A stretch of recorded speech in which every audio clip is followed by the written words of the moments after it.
ഇപ്പോൾ ഇന്ന് യോഗം ചേർന്നത് ഓൾറെഡി ഗവൺമെൻറ് ഇവിടുത്തെ ഉരുൾപൊട്ടലുമായി ബന്ധപ്പെട്ട് ഒരു നോഡൽ ഓഫീസറെ തീരുമാനിച്ചിട്ടുണ്ട്. RDO വടകരയാണ് നോഡൽ ഓഫീസർ. അതോടൊപ്പം ജനപ്രതിനിധികളെല്ലാം രാഷ്ട്രീയ പ്രസ്ഥാനങ്ങളും പൊതുസമൂഹവുമാകെ സഹായിച്ചുകൊണ്ടാണ് ഇതുവരെയുള്ള പ്രവർത്തനങ്ങൾ നീങ്ങിയത്. ഉരുൾപൊട്ടി ക്യാമ്പുകൾ ആരംഭിച്ചപ്പോൾ ആദ്യം ആരംഭിച്ച ക്യാമ്പുകൾ ചിലത് സുരക്ഷിതമല്ല, കുറച്ചുകൂടി നല്ല കേന്ദ്രങ്ങളിലേക്ക് മാറുന്നതായിരിക്കും നല്ലത് എന്ന കാഴ്ചപ്പാടിൻ്റെ ഭാഗമായാണ് വെള്ളിയോട് ഹയർ സെക്കൻഡറി സ്കൂളിൽ കൂടി ഒരു ക്യാമ്പ് ആരംഭിച്ചത്. സാധാരണ ഇന്നേ വരെ ഇത്ര അകലെ ഒരു ക്യാമ്പ് ഇവിടെ തുടങ്ങിയിരുന്നില്ല. അപ്പോൾ അതിനുശേഷം സ്കൂളിലെ പഠനവുമായി ബന്ധപ്പെട്ട് രക്ഷിതാക്കളുടെ രണ്ട് ഭാഗത്തുനിന്നും ആവശ്യമുണ്ടായിരുന്നു. അപ്പോൾ നമ്മളൊരു ബദൽ സംവിധാനം ക്യാമ്പുകൾ തുടരണം എന്ന കാഴ്ചപ്പാടിൽ പഞ്ചായത്തിൻ്റെ ഈ സാംസ്കാരിക നിലയവും വെള്ളിയോട് സ്കൂളിൽ തന്നെ LP സ്കൂൾ പ്രവർത്തിക്കുന്ന കേന്ദ്രവും വിലങ്ങാട് ടൗണിലുള്ള പാരിഷ് ഹാളും കണ്ടുവച്ചിരുന്നു തുടർന്ന് ക്യാമ്പ് തുടരാൻ. പക്ഷെ ഈ ക്യാമ്പുകളിലേക്ക് മാറാൻ അവർക്ക് താല്പര്യമുണ്ടായിരുന്നില്ല. അപ്പോൾ അതിനൊരു വിയോജിപ്പ് അവർ പ്രകടിപ്പിച്ച് വളരെ വേഗം അവർ ബന്ധുവീടുകളിലേക്കും അവർ കണ്ടുവെച്ച വാടകയ്ക്ക് എടുക്കാവുന്ന വീടുകളിലേക്ക് മാറാനുള്ള സന്നദ്ധയാണ് അറിയിച്ചത്. അപ്പോൾ അതിൽ വാണിമേൽ പഞ്ചായത്ത് മാത്രമല്ല സന്നദ്ധ അറിയിച്ചതിൽ വളയത്തും നരിപ്പറ്റ വില്ലേജ് ഓഫീസിൻ്റെ സ്ഥലവും വില്ലേജ് ഓഫീസിനോട് ചേർന്ന് അവിടുത്തെ ഉദ്യോഗസ്ഥന്മാർക്കായി ക്വാർട്ടേഴ്സ് പണിതിട്ടുണ്ട്. ഇതെല്ലാം കണ്ടിരുന്നു. പക്ഷേ അതൊന്നും പ്രായോഗികമായി അവർക്ക് സ്വീകരിക്കാനുള്ളൊരു ബുദ്ധിമുട്ട് പറഞ്ഞു. പക്ഷേ നമ്മളതിനോടൊന്നും വിയോജിപ്പ് പ്രകടിപ്പിച്ചില്ല. അപ്പോൾ അതിൻ്റെ ഭാഗമായി ഇന്ന് യോഗം ചേർന്ന് പെട്ടെന്ന് വാടക വീടുകളിലേക്ക് മാറേണ്ട, കാരണം ബന്ധുവീടുകൾ പോയവരെ ഉൾപ്പെടെ ഒരു 54 വീടുകൾ കണ്ടെത്തണമെന്നാണ് തീരുമാനിച്ചത്. ഇതൊരു നഗരപ്രദേശമല്ല, വാടക കിട്ടുന്ന വീടുകൾ കുറച്ച് ബുദ്ധിമുട്ടാണ്. അപ്പോൾ പൊതുസമൂഹത്തിൻ്റെ സഹായം കൂടി തേടിക്കൊണ്ട് അത് ഉറപ്പുവരുത്തണം എന്ന കാഴ്ചപ്പാടാണ് എടുത്തിട്ടുള്ളത്. അതിൻ്റെ വാടക എല്ലാം സഹായിക്കുന്ന നിലയിലേക്കൊരു സംവിധാനം ഒരുക്കണമെന്ന് തീരുമാനിച്ചിട്ടുണ്ട്. കുറേ പേർ വാടക ഇനത്തിലേക്കും പുതുതായി നിർമ്മിക്കാൻ പോകുന്ന വീടിൽ ഒക്കെയായി ഓഫറുകൾ തന്നിട്ടുണ്ട്. അപ്പോൾ ഇതിൻ്റെ അടിസ്ഥാനത്തിൽ ചർച്ചകൾ നടന്നു. പൊതുചർച്ച നേരത്തെ നടന്ന 4 യോഗം നേരത്തെ മന്ത്രിതലത്തിൽ നടന്നിരുന്നു. അപ്പോൾ ഇവിടെ രൂപീകരിച്ച ഈ സർക്കാർ സംവിധാനത്തെ സഹായിക്കാനൊരു സപ്പോർട്ടിംഗ് കമ്മിറ്റി എന്ന നിലയ്ക്കാണ് ഇപ്പോൾ ഒരു കമ്മിറ്റി ഇവിടെ രൂപീകരിച്ചിട്ടുള്ളത്. അപ്പോൾ ആ കമ്മിറ്റിയുടെ യോഗം ഇന്ന് ഉച്ചയ്ക്ക് ചേരുന്നുണ്ട്. അതിൻ്റെ ശേഷം അതിൻ്റെ മറ്റ് പ്രവർത്തനങ്ങൾ വളരെ വേഗതയിൽ നിൽക്കാനാണ് തീരുമാനിച്ചത്. 20-ാം തീയതിക്കുള്ളിൽ തന്നെ അത് പൂർത്തീകരിക്കണമെന്ന കാഴ്ചപ്പാടാണ് ഇപ്പോൾ ഉണ്ടാക്കിയിട്ടുള്ളത്. 54 കുടുംബങ്ങളാണ് ഇപ്പോൾ അതിൽ ഉടനടി ഇങ്ങനെ മാറേണ്ടതുണ്ട് എന്ന് കണ്ടിട്ടുള്ളത്. തീർച്ചയായും ഇതിനുള്ള പരിശോധനകൾ അങ്ങനെ ഇനി വേറെ ഏതെങ്കിലും വീടുകൾ മാറേണ്ടതുണ്ടോ എന്ന് നോക്കേണ്ടതുണ്ട്. ഇന്നു മുതൽ വീടിൻ്റെ സുരക്ഷിതത്വം വരെ പരിശോധിക്കാൻ വിവിധ ഏജൻസികൾ, PWD, ലോക്കൽ ബോഡി, അങ്ങനെ വിവിധ ഏജൻസികളുടെ ഒരു പരിശോധന നടക്കുന്നുണ്ട്. ഓരോ വീടുകളും കയറി പരിശോധിക്കുന്ന സംവിധാനം ഒരുക്കിയിട്ടുണ്ട്.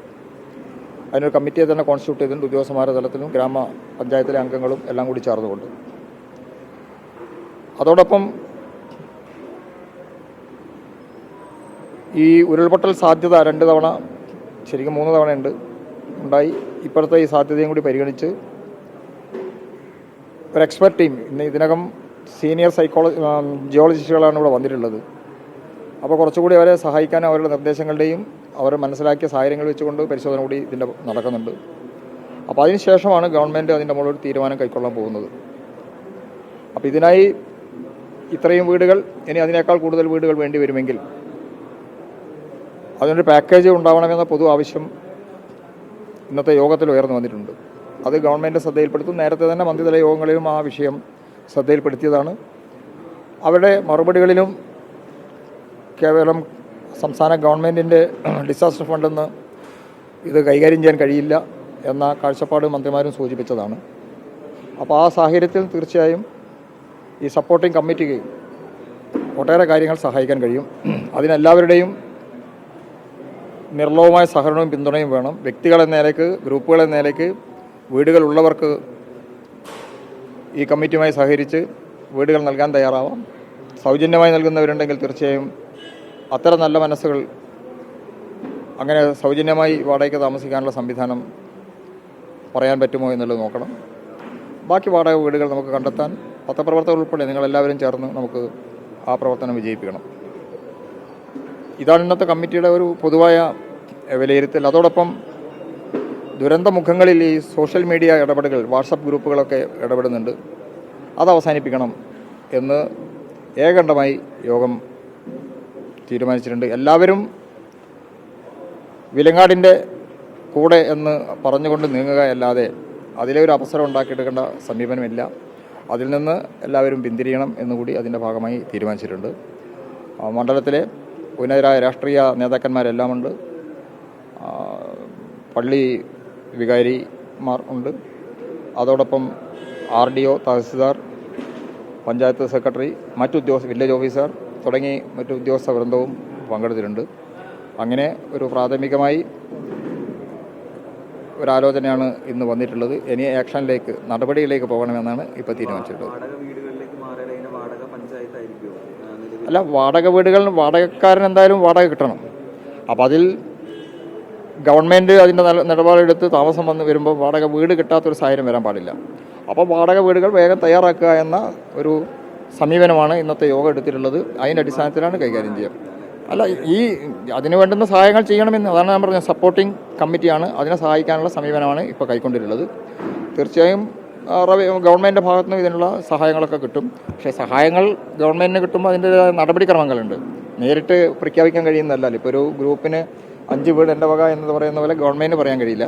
അപ്പോൾ അതിൻ്റെ അടിസ്ഥാനത്തിൽ ഇത് വരുന്ന മുറയ്ക്ക് അതിനൊരു സഹായം ഇപ്പോൾ CMDRFിലേക്ക് നമ്മൾ സംഭാവന നൽകുന്നില്ലേ, അതേപോലെ വിലങ്ങാടിൻ്റെ ദുരന്തം അവസാനിപ്പിക്കാനുള്ളൊരു സഹായം ഇവിടുന്ന് പൊതുസമൂഹത്തിൽ നിന്ന് സ്വീകരിക്കാനാണ് ഇപ്പോൾ തീരുമാനിച്ചിട്ടുള്ളത്.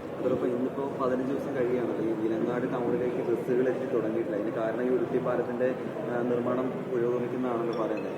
അപ്പോൾ ഈ ടാങ്കർ ലോറിയൊക്കെ അതിലേക്ക് കടത്തി വിടുന്നുണ്ട്. അപ്പോൾ ബസ് മാത്രം കടത്തി വിടുന്നില്ല എന്നൊരു കാര്യം ആളുകൾ പറയുന്നുണ്ട്. അപ്പോൾ അതിൽ ബസ് നാളെ മുതൽ കടത്തിവിടാൻ തീരുമാനിച്ചിട്ടുണ്ട്.